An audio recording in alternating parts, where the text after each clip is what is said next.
ಮಾಡಿರುವಂತದ್ದು 100% ರೈತ ಸಂಘಟನೆಯಿಂದ ಅಂತ ಹೇಳಿಕ್ಕೆ ಅಧಿಕಾರಿಗಳನ್ನ ದಯವಿಟ್ಟು ಓಡಿಸಿ.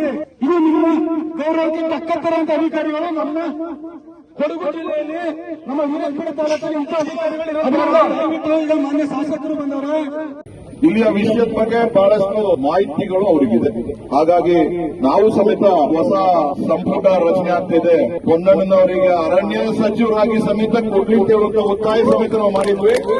ಬಹುಶಃ ಅದನ್ನ ಕೊಟ್ಟರೆ ಖಂಡಿತವಾಗಿ ಇವತ್ತಿನ ಮುಖ್ಯಮಂತ್ರಿ ಡಿ.ಕೆ. ಶಿವಕುಮಾರ್ ಅವರಿಗೆ ಇದೇ ಹೋರಾಟ ವೇದಿಕೆಯಿಂದ ನೇರವಾಗಿ ನಾವು ಹೇಳುವಂತದ್ದು ಏನಂತಂದ್ರೆ, ಖಂಡಿತವಾಗಿ ಪೊನ್ನಣ್ಣನವರಿಗೆ ಅರಣ್ಯ ಸಚಿವರ ಒಂದು ಜವಾಬ್ದಾರಿ ಕೊಟ್ರೆ ನಮಗೆ 50% ಆದ್ರೂ ಅವರು ನಿಭಾಯಿಸ್ತಾರೆ ಅಂತ ಹೇಳುವಂತ ವಿಶ್ವಾಸ ಇದೆ. ಮಲೆನಾಡು ಭಾಗದ ಒಂದು ಏನು ದೊಡ್ಡ ಒಂದು ಸಮಸ್ಯೆ ಇದೆ, ಅದು ಬಗೆಹರಿಸಲಿ, ಅವರಿಗೆ ಕೊಡ್ಲಿ ಅಂತ ಹೇಳುವಂತ ಒತ್ತಾಯ ಸಮೇತ ಡಿ.ಕೆ. ಶಿವಕುಮಾರ್ ಅವರಿಗೆ ಇದೇ ಹೋರಾಟ ವೇದಿಕೆಯಿಂದ ನಾನು ಹೇಳಲಿಕ್ಕೆ ಬಯಸ್ತೇನೆ.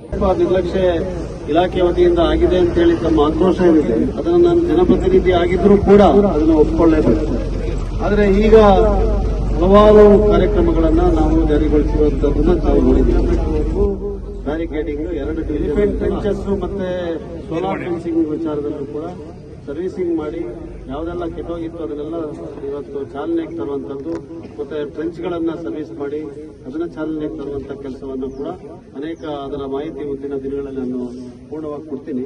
ನಾವು ಒಂದು ಕೂಡ ಆಯ್ಕೆಯನ್ನು ಮಾಡಿ ಕೇಂದ್ರ ಸರ್ಕಾರದ ಜವಾಬ್ದಾರಿ ಏನು, ರಾಜ್ಯ ಸರ್ಕಾರದ ಜವಾಬ್ದಾರಿ ಏನು ಅಂತ ಹೇಳುವಂತದ್ದನ್ನು ಕೂಡ ಬಹಳ ವಿಸ್ತಾರವಾಗಿ ಈಗ ಈ ಸರ್ಕಾರದಲ್ಲಿ ಕೆಲವು ಬದಲಾವಣೆ ಆಗಿರೋದ್ರಿಂದ ಮುಂದಿನ ಸಚಿವರು ಯಾರಾಗ್ತಾರೆ ಅವರ ಮುಂದೆ ಅವರ ಜೊತೆ ಇದನ್ನ ಕ್ರಮ ವಹಿಸಲಿಕ್ಕೆ ಕೂಡ ನಾನಂತೂ ಬದ್ಧನಾಗಿದ್ದೇನೆ. ಅಷ್ಟೊಂದು ಪೂರ್ಣವಾದಂತಹ ಮಾಹಿತಿಯನ್ನ ಅವರಿಗೆ ಮಾಧ್ಯಮಗೋಷ್ಠಿಯಲ್ಲಿ ಹೇಳಿದ್ದೀನಿ. ಪ್ರಾಜೆಕ್ಟ್ ಎಲಿಫೆಂಟ್ ಮೂಲಕ ಇವತ್ತು ಬರೀ 20-25% ಅಷ್ಟು ಹಣ ಮಾತ್ರ ಬಳಕೆಯಾಗಿದೆ. ಪೂರ್ಣವಾದಂತಹ ಹಣ ಕೇರಳದಲ್ಲಿ ಮಾತ್ರ ಬಳಕೆಯಾಗಿದೆ. ಕರ್ನಾಟಕಕ್ಕೆ ₹1 ಕೂಡ ಕೊಟ್ಟಿಲ್ಲ. ನೀವು ಕೊಡಿ ಅಂತ ಹೇಳುವಂತ ಬೇಡಿಕೆ ಇದೆ. ಇದು ರಾಜಕಾರಣದ ಮಾತ್ರ. ಇದು ಜೊತೆಗೆ ನಾವು ಯಾಕಂದ್ರೆ ಇದು ನಾವು ದಿನನಿತ್ಯ ಈ ರೀತಿಯಾದಂತಹ ಸಾವುಗಳನ್ನ ನೋಡ್ಕೊಂಡಿರ್ಲಿಕ್ಕೆ ಸಾಧ್ಯ ಆಗುತ್ತೆ. ಅದರಿಂದ ಇದನ್ನ ಕೈ ಜೋಡಿಸಿ ನಾವು ಕೆಲಸ ಮಾಡಬೇಕು. ಇದಕ್ಕೆ ಒಂದು ಪರಿಹಾರವನ್ನ ಶಾಶ್ವತವಾದಂತಹ ವೈಜ್ಞಾನಿಕವಾದಂತಹ ಪರಿಹಾರ. Another thing what has happened in an area like Kodagu, you need ground level people. Even Barakeli, whatever we see, Mysore is hardly there is any this conflict issue.